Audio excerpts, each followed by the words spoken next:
Hi, எப்படி இருக்கீங்க எல்லாரும்? இன்றைக்கி நாங்கள் பார்க்க போகிறது அமெரிக்காவின் தோல்வி. இஸ்ரேல் யுத்தத்தில் அமெரிக்காவின் தோல்விக்கான காரணம்.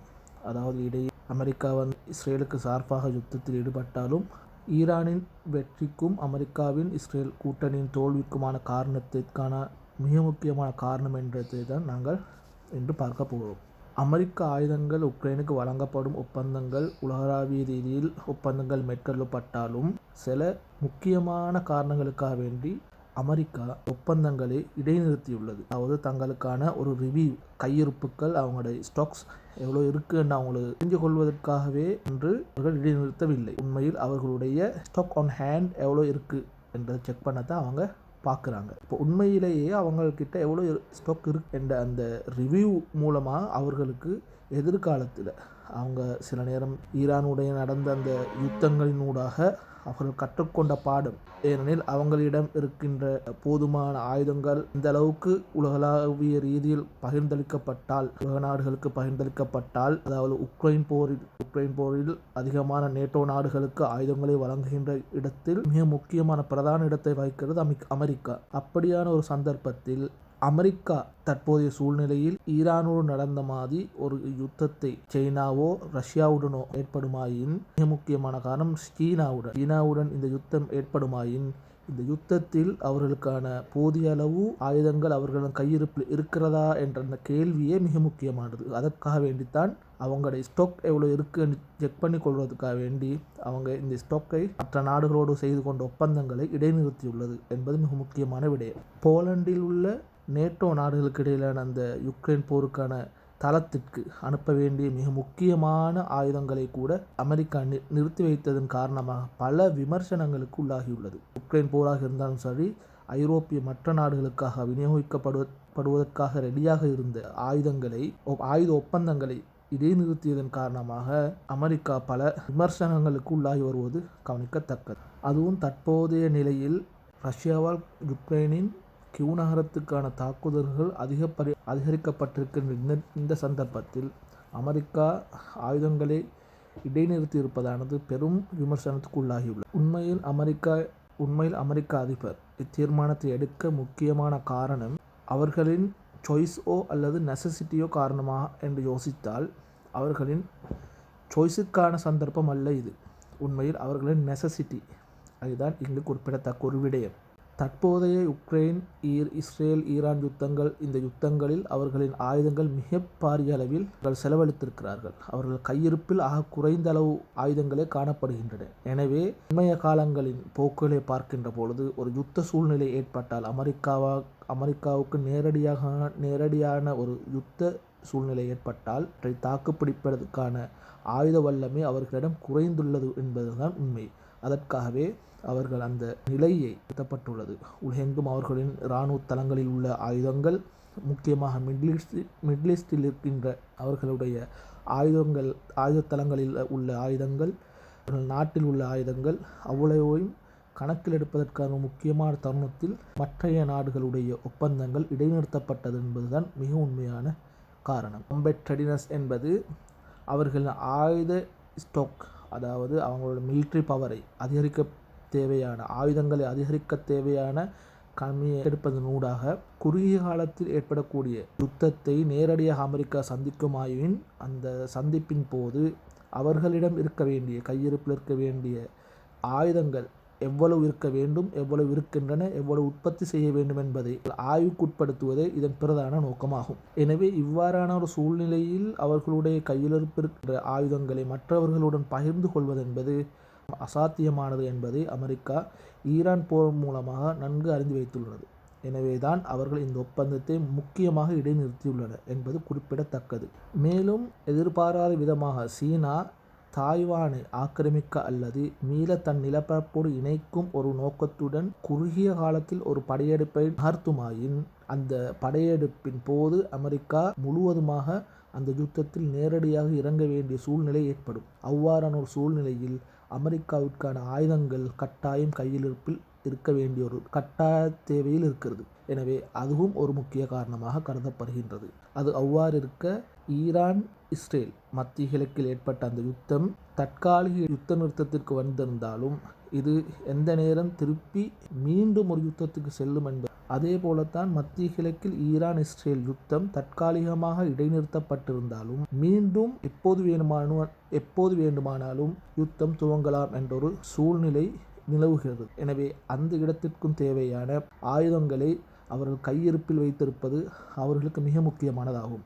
எனவேதான் அவர்கள் கையிருப்பில் வைத்திருக்கக்கூடிய ஆயுதங்களை அவர்கள் ஆய்வுக்குட்படுத்தி இன்னும் தேவையான ஆயுதங்களை அவர்கள் ப்ரொடக்ஷன் செய்ய வேண்டிய ஒரு நிலையில், அவர்கள் தயாரிக்க வேண்டிய ஒரு நிலையில் இருக்கின்றது என்பது மிக முக்கியமான ஒரு விடயமாகும். ஹூதி கிளர்ச்சியாளர்கள் மீண்டும் ஒரு யுத்தத்தையும் தொடங்கலாம். அவர்களும் இடைக்கால சமாதான சூழ்நிலையில் இருக்கிறார்கள். மீண்டும் அவர்களும் அமெரிக்காவுடன் நேரடியான யுத்தத்திற்கு சென்றால் அவற்றை கட்டுப்படுத்துவதற்கும் தேவையான ஆயுதங்கள் அமெரிக்காவுக்கு தேவைப்படுகின்றன. எனவேதான் இவைகள் முழுவதுமாக கணக்கில் இடப்பட்டுத்தான் உலகளாவிய ரீதியில் ஆயுத ஒப்பந்தங்கள் முழுமையாக நிறுத்தப்பட்டிருக்கிறது. முன்னரே போன்ற ஒரு யுத்தம் அல்ல. ஆப்கானிஸ்தான், ஈராக் போன்ற நாடுகளுடன் நடந்த யுத்தம் போன்றல்ல ஈரானுடைய யுத்தம். அவர்கள் அமெரிக்கா வந்து ஈரானுடைய யுத்தத்தில் பல விடயங்களை கற்றுக்கொண்டுள்ளது. அதாவது தனக்கு நிகரான டெக்னாலஜியை கொண்ட நாடுகளுடன் யுத்தம் செய்யும் பொழுது எவ்வாறான ஒரு யுத்தத்தை மேற்கொள்ள வேண்டும் என்ற பல பாடங்களை கற்றுக்கொண்டுள்ளது. எனவேதான் அவர்கள் இந்த முறை கற்றுக்கொண்ட பாடத்தின் மூலமாக அவர்களுக்கு லாபம் குறைவான விடயங்களில் அவர்கள் ஆயுத முயற்சிகளை கொண்டு அந்த ஆயுதங்களை பகிர்ந்து கொள்வதன் ஊடாக அவர்களுக்கு ஒரு லாபமும் இல்லை. ஆயுதத்துக்கான பணம் கிடைப்பதை மாத்திரம் அவர்கள் நினைக்கவில்லை. அவர்களின் நேரடி யுத்தத்தின் போது அவர்களுக்கு தேவையான ஆயுதங்களை பயன்படுத்துவதற்கான இருப்புக்கள் அவர்களிடம் இல்லை என்பதையும் அவர்கள் உணர்ந்திருக்கிறார். அதற்கு எப்படி முன்கூட்டி ஆயத்தமாகுவது என்பதே அவர்கள் இப்போதைய நிலைமை. அவர்கள் இப்போது யோசிப்பது அதே மாத்திரம்தான் என்பது திட்டத்தெளிவாக விளங்குகின்றது. ஈரானை போன்ற நாடுகளுடன் நடந்த யுத்தத்தில், ஈரானுடைய யுத்தத்தில் கூட இவ்வளவு பாரிய இழப்புக்கள், இவ்வளவு சேதங்களை செய்யக்கூடிய நிலை என்றால், உதாரணத்துக்கு சைனா போன்ற ஒரு நாட்டுடன் நேரடி யுத்தம் ஒன்றுக்கு வந்தால் அவர்களுக்கு கையிருப்பு இருக்கக்கூடிய அந்த ஆயுதங்கள் மிகவும் பற்றாக்குறையானது. எனவேதான் இதில் அவங்க கவனம் எடுப்பதாக நமக்கு விளங்குகிறது. அதே போலதான் கட்டார் அல் உதைத் ஏர்பேஸ் அட்டாக்கின் போது ஈரான் முதலில் தெரிவித்துத்தான் இந்த தாக்குதலை துவங்கியது. அதாவது அமெரிக்காவிற்கு இந்த தாக்குதல் நடக்கப் போவதாக அறிவித்த பின்னர் தான் இந்த தாக்குதல் மேற்கொள்ளப்பட்டன. அவ்வாறு அவர்கள் ஆயத்தமாக இருந்த போதிலும் அவர்களின் கூற்றுப்படி, அமெரிக்காவின் கூற்றுப்படி ஒரு மிசைல் வந்து விழுந்ததாக கூறுகிறார்கள். அப்படி ஒரு மிசைல் வந்து விழுந்தும் கூட அவர்கள் பாரிய சேதங்கள் ஏற்பட்டிருப்பொழுது தகவல்கள் வெளியாகி இருக்கின்றன. எனவேதான் அவர்கள் இதையும் ஒரு காரணமாக வைத்துள்ளார். ஈரான் 19 மிசைல்களைத்தான் ஏவியது என்றாலும் கூட அவற்றில் ஒரு மிசைல் தான் விழுந்திருக்கிறது. விழுந்ததும் கூட பாரிய சேதங்கள் ஏற்பட்டிருக்கிறது. அதே நேரத்தில் ஒரு 4-5 மிசைல்கள் விழுந்திருந்தால் இதைவிட பாரிய அனர்த்தங்கள் அமெரிக்காவுடைய அதிநவீன என்று கூறப்படுகின்ற பேட்ரியட் யூனிட் 4 அவர்கள் இயக்கியிருந்தார்கள். அந்த இன்டர்செப்ட் மிசைல்ஸ் என்று சொல்லக்கூடிய அந்த மிசைல்களையும் தாண்டி விழுந்திருக்கிறது என்பது அமெரிக்காவுக்கு அதிர்ச்சியை ஏற்படுத்தி இருக்கிறது. எனவே அமெரிக்காவின் ஏர் டிஃபென்ஸ் சிஸ்டத்தை அவர்கள் மீள் பரிசீலனை செய்ய வேண்டிய நிலையிலும் அவர்கள் இருக்கிறார்கள். அதுவும் ஒரு காரணம். எனவே இவ்வாறான ஈரானின் மிசைல்கள் 19 வந்தும் ஒரு மிசைல் விழுவதென்றால் பாரிய அளவிலான ஏவுகணைகள் ஈரானிலிருந்து ஏவப்பட்டால் அவற்றை இன்டர்செப்ட் பண்ணுறதுக்கான அவர்களுடைய யூனிட்ஸ் போதுமா அல்லது அவர்களுடைய இன்டர்செப்ட் மிசைல்ஸ் போதுமான அளவு அவர்களின் கையிருப்பில் இருக்கிறதா என்றது கேள்விக்குறியாகும். அவங்களோட அந்த ஏர் கேரியர் ஷிப்ஸ் டிரெக்டாக ஈரானிலிருந்து மிசைல்கள் ஏவப்பட்டால் அது நேரடியாக அந்த கப்பலை தாக்கும். அதையும் கருத்தில் கொண்டு, அதாவது ஹூதிக்களின் யுத்தத்தின் போது ஹூதிக்கள் ஏவிய ஏவுகணைகள் மூலமாக 3 F-35 விமானங்கள் வீழ்த்தப்பட்டது என்பது உண்மை. அதைத் தொடர்ந்துதான் ஏர்கிராஃப்ட் கேரியர் ஷிப் வந்து மத்திய தரை கடலிலிருந்து அமெரிக்காவை நோக்கி திருப்பி அழைத்து செல்லப்பட்டது. அதே போன்று அமெரிக்கா நேரடியாக ஹூதிக்களுடன் கதைத்து ஒரு யுத்த நிறுத்தத்திற்கு வந்தது என்பதும் குறிப்பிட. ஈரானின் கொத்தாக சென்று தாக்கக்கூடிய அந்த மிசைல்கள் ஏவப்பட்டிருந்தால் அவற்றின் மூலமாக கொத்தாக பிரிந்து வரக்கூடிய அந்த மிசைல்கள் வந்து தாக்கக்கூடிய திறன் ஈரானிடம் உள்ளது. எனவே அந்த டெக்னாலஜியை வீழ்த்தக்கூடிய ஒரு முறையிலான ஒரு டெக்னாலஜி அவர்கள் உருவாக்க வேண்டிய தருணத்தில் இருக்கிறது அமெரிக்கா. எனவே பல சோதனைகள், பல பிரச்சனைகள், பல பாடங்களை கற்றுக்கொண்டுள்ள இந்த சூழ்நிலையில் அவர்கள் எதிர்பார்க்கக்கூடிய மிக முக்கியமான பிரச்சனை சைனாவுடனான பிரச்சனை நேரடியாக வரும்போது அவற்றுக்காக முகம் கொடுப்பதற்காக அவர்கள் தயாராகின்றது என்பதை இதனூடாக நமக்கு புலனாகின்றது. யதார்த்தத்தை பார்க்கின்ற பொழுது அவர்கள் கணக்கிட்ட ஆயுதங்களான AIM மிசைல்ஸ், ப்ரோ மிசைல்ஸ் எனப்படுகின்ற வகைகள் 92 அவர்களிடம் கையிருப்பில் உள்ளன. பேட்ரியட் இன்டர்செப்டர் மிசைல்ஸ் 30, ஹோவிட்ஸ் வர்க்க 15 mm பத்திரம் 8496, AGM Hellfire missiles 142, GMLRS missiles 252, Stinger missiles ரஷ்யாவுடன் பயன்படுத்திய அந்த மிசைல் 25, AT4 கிரனைட் லான்ச் 125. இவ்வகையான ஆயுதங்களை அமெரிக்கா இடைநிறுத்தியுள்ளது. இது அளவில் சிறியதாக இருந்தாலும் உண்மையில் இந்த எண்ணிக்கை அவர்கள் நிறுத்தியதற்கான காரணம் இந்த சிறிய எண்ணிக்கையும் தற்போதைய நிலையில் அமெரிக்காவுக்கு பெரிய ஒரு எண்ணிக்கை தான். எனவே அவற்றை நிறுத்தியுள்ளது என்பது இதன் மூலம் அவர்களிடம் கையிருப்பானது குறைந்துள்ளது என்பதை காட்டுகிறது. இந்த ஆயுத தயாரிப்பு செயல்முறையானது யுத்தத்திற்கு முன்னான காலங்களில் விட 48% மட்டும்தான் அதிகரிக்கப்பட்டிருக்கிறது. இந்த வகையான ஆயுத தயாரிப்பில் 48% மாத்திரமே அதிகரிக்கப்பட்டிருக்கிறது ஒழிய இன்னும் ஆயுதங்கள் வந்து உற்பத்தி 48% என்று சொல்வது உண்மையில் அவர்களுக்கான அந்த உற்பத்தி தரத்தை இன்னும் கூட்ட வேண்டிய, இன்னும் அதிகரிக்க வேண்டிய நிலைமையில் அவர்கள் இருக்கிறார்கள். அந்த வகையில் ஹிமாஸ் வகை மிசைல்கள் 5 உற்பத்தி செய்வதற்கு 1 மாதம் தேவைப்படுகிறது. யுத்தத்தின் பின்னர் இந்த யுத்தத்தில் அவர்கள் ஈடுபட்ட காலகட்டங்களில் 8 அவர்களால் தயாரிக்கப்பட முடியுமாக இருக்கிறது. அதாவது 3 அதிகரிக்கப்படக்கூடியதாக இருக்கிறது.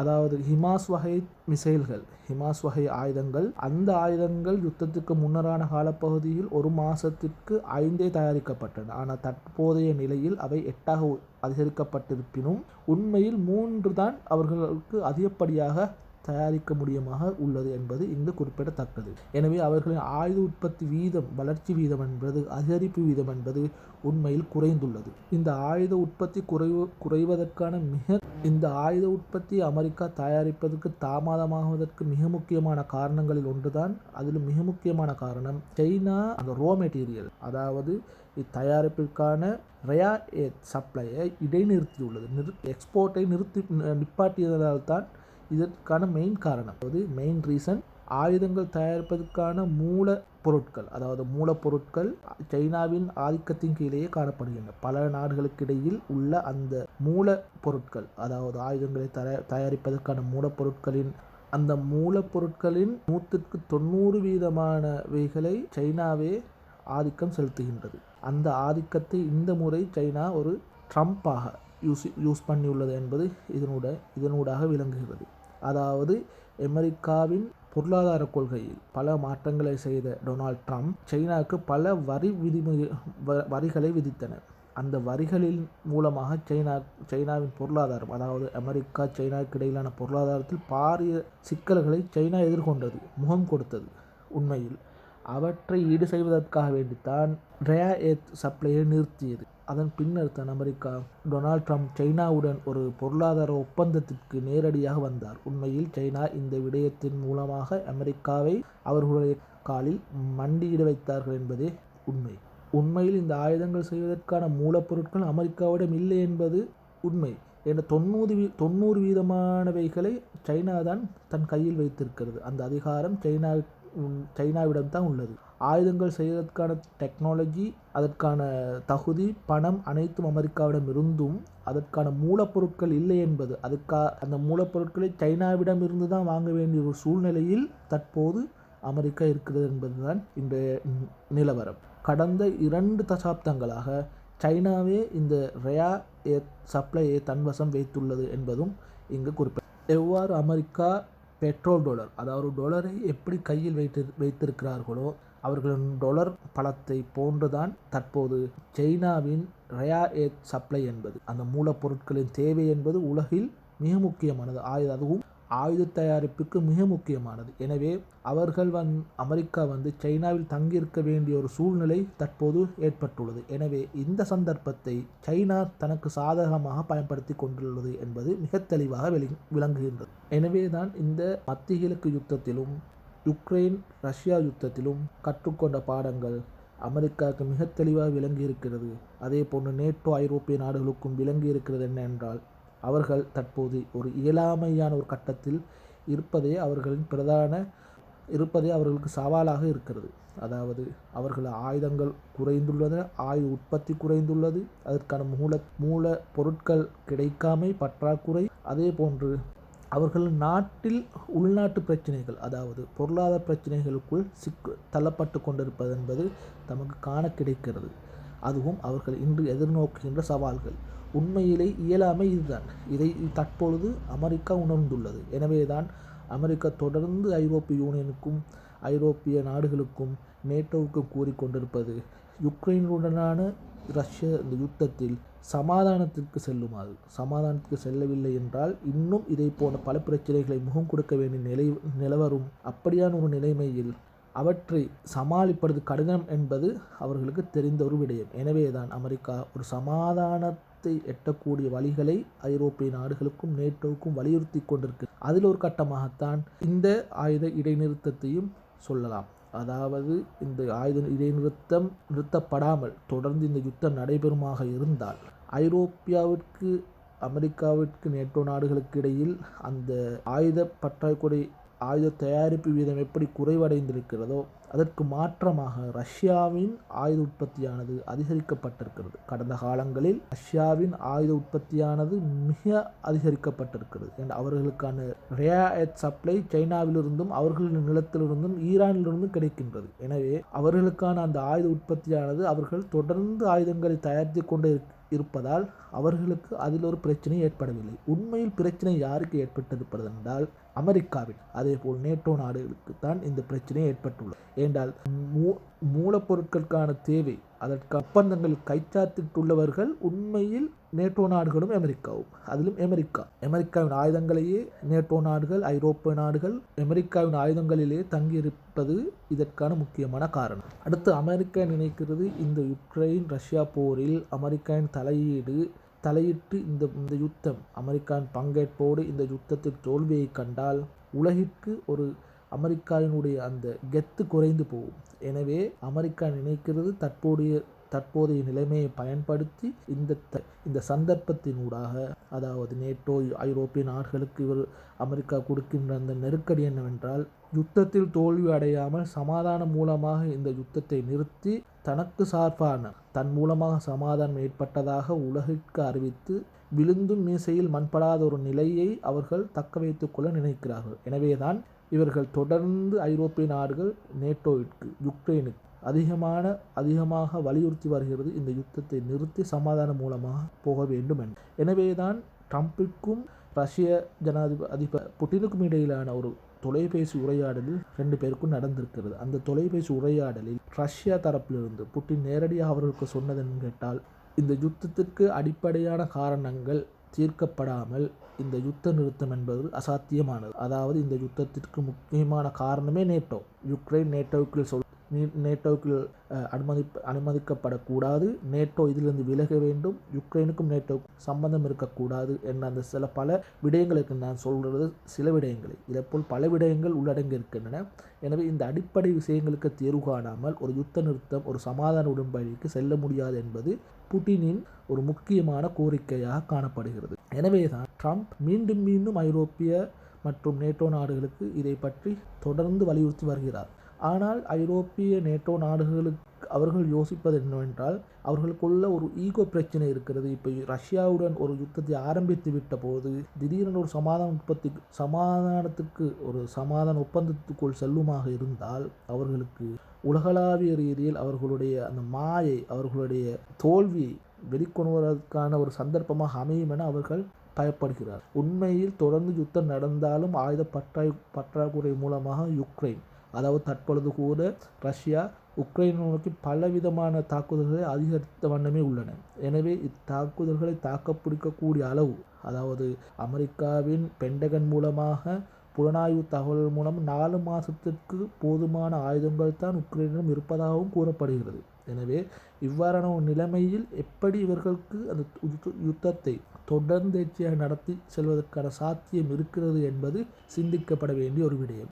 எனவேதான் இந்த சமாதான பேச்சுவார்த்தைக்கு போகாமல் தொடர்ந்து இவர்கள் யுத்தம் செய்யுமாயின் அது ரஷ்யாவுக்கு சார்பாக அமையும் என்பதை அமெரிக்கா பல முறை வலியுறுத்தி கொண்டிருக்கிறது. எனவேதான் அமெரிக்கா ஒரு திருப்பமாக அது அமெரிக்கா காலத்தின் கட்டாயம் இந்த ஒரு ரிவ்யூ எடுக்க வேண்டிய ஒரு சந்தர்ப்பத்துக்கு அவர்கள் தள்ளப்பட்டிருக்கிறார்கள். எனவே இந்த ரெண்டையும் கருத்தில் கொண்டுதான் அமெரிக்கா இந்த விடயத்தை கையில் எடுத்திருக்கிறது. உண்மையில் ஈரான் இஸ்ரேல் அமெரிக்கா அந்த யுத்தத்தில் ஈரானால் திருப்பி அடிக்கப்பட்ட போது அவர்கள் உண்மையில் எதிர்பார்க்கவில்லை. இதே ஒரு முன்னைய காலகட்டத்தில் உதாரணத்துக்கு ஈராக் ஆப்கானிஸ்தான் போன்ற போர்களின் போது ஈராக் நடந்து கொண்ட விதம், இந்த அமெரிக்கா நடந்து கொண்ட விதமும் அதே போன்று தற்போது ஈரானுடைய விடயத்தில் அவர்கள் திருப்பி அடிக்கவில்லை. உண்மையில் பழைய அமெரிக்காவாக இருந்தால் திருப்பி அடித்திருப்பார்கள், ஒரு நிலைக்கு வந்திருப்பார்கள். உண்மையில் இந்த முறை அவர்கள் ஏனென்றால் பழைய யுத்தங்களில் உண்மையில் அமெரிக்கா இவ்வாறு அடி வாங்கவில்லை. அடி கொடுப்பது இஸ்ரேலும் அமெரிக்காவுமா தான் இருப்பதை ஒழிய அவர்கள் வாங்கிய அடி இந்த முறை பள்ளத்த அடி. எனவே இவர்களால் அதுக்கான தயாரிப்புகளை செய்யாமல் முன்னெடுக்க முடியாது என்பதே தற்பொழுது நிலை. எனவே இவர்கள் தற்பொழுது ஆயுத உற்பத்தி அதிகரித்து அடுத்து நடக்க இருக்கின்ற சைனாவுடனான ஒரு போருக்கு தயாராகுவதே இவர்களின் முழு முயற்சி. எனவே அந்த தோல்வி, ஈரான் இஸ்ரேல் அமெரிக்கா அந்த யுத்தத்தில் அமெரிக்கா கண்ட அந்த தோல்வியில் கற்றுக்கொண்ட பாடமே இது. அவர்கள் உண்மையில் ஆயுதங்கள் குறைபாடு காரணமாகத்தான் அந்த தோல்வி ஏற்பட்டது என்பதை தற்போது 100% உணர்ந்திருப்பது என்பதுதான் உண்மை. எனவேதான் அவர்கள் யுக்ரைன், ஐரோப்பிய நாடு, நேட்டோ மற்றும் உலகளாவிய நாடுகளுக்கு இடையிலான ஆயுத சப்ளையை இடைநிறுத்துவதற்கான மிக முக்கியமான காரணமாகும். நன்றி சகோதரர்களே, நீங்கள் இதிலிருந்து விளங்கியிருப்பீர்கள் என்று நினைக்கிறோம். மீண்டும் ஒரு சந்தர்ப்பத்தில் நாங்கள் உங்களுக்கு இதே போன்ற ஒரு விடயத்தை எடுத்து வர நினைத்திருக்கிறோம். எங்கள் சேனலை லைக் செய்யுங்க, ஷேர் செய்யுங்க, அதே மாதிரி சப்ஸ்கிரைப் செய்ய மறக்காதீங்க. நன்றி.